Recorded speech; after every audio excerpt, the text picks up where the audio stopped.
Hello, everyone. I'm Dr. Karen Hiltz, and we're back with the Apple Report. Welcome to 2021. I hope everyone had a Merry Christmas and a Happy New Year. And if you traveled, safe travels. And if you didn't, if you stayed home, hope you enjoyed time with family and friends.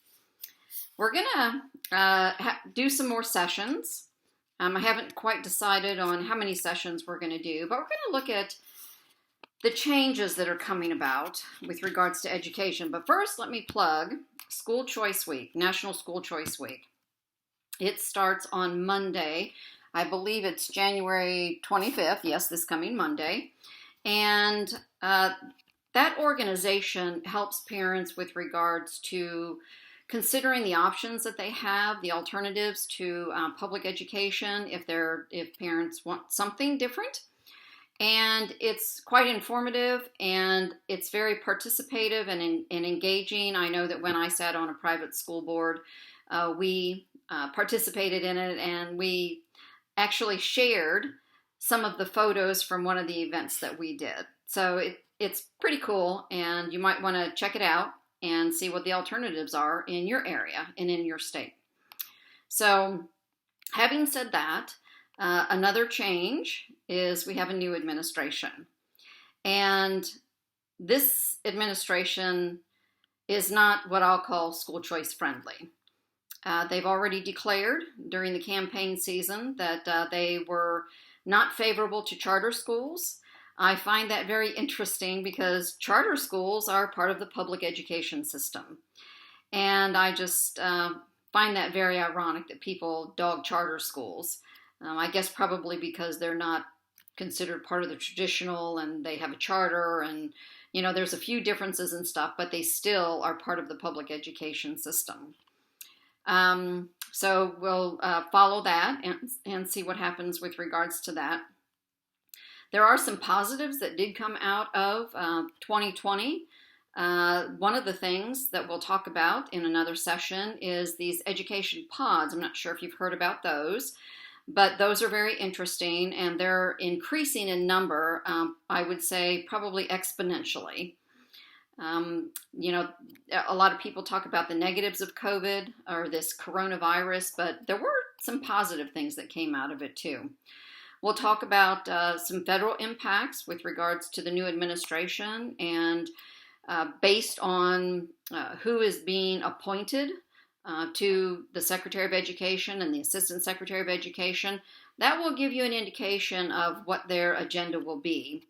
And I dare say that there will be a segment of the population that will be very dissatisfied, and there will be a segment of the population that will be okay with the agenda. I myself am a school choice advocate, and I believe there are some very specific things that education should focus on. And one of them is not social conditioning, pushing social agendas. But I'll leave it at that for now because we'll talk about that again later. We'll talk about not only who is appointed by this next administration, but with regards to the federal impact and funding, and then state and local impact, because as I've stated before, I believe that education is a local, state and local issue. It should not be at the federal level. So we'll expand on that a little bit more. But again, just wanted to do a little introduction, let you know that the Apple Report's coming back. I'll be doing weekly podcasts and weekly sessions. And look for the articles that are posted on my Facebook page, the Apple Report. I will become more engaged with regards to sharing what I believe are significant or important articles and information that based on research and what is coming out of or what is being reported by the U.S. Department of Education, because they are a data warehouse. And so those are some of the things that I wanted to share with regards to this introduction. I also would like to plug my books. I have a couple of them out there now. The Case for Choice, One Size Fits All, An Outdated Education Model for the 21st Century. I think you'll find that interesting because it's a series of stories by individuals and their educational experience with regards to the education environment either they or their children were involved in. My second book came out late fall, early winter, and it's called The Apple Report, Diary of a Public School Board Member. And that shares some of the challenges and experiences that I experienced sitting on a public school board. So that might be interesting for some as well. It's not as easy as it sounds because you're a board and everybody brings their own experience and knowledge and opinions to the table on what's best.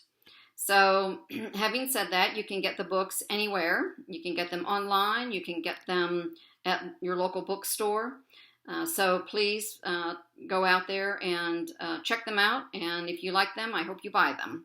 So I look forward to speaking with you next week on another topic. I think we'll probably go right into why we need school choice in America. And I'll share some of the data that I've come across during my hiatus. And I look forward to speaking with you next week.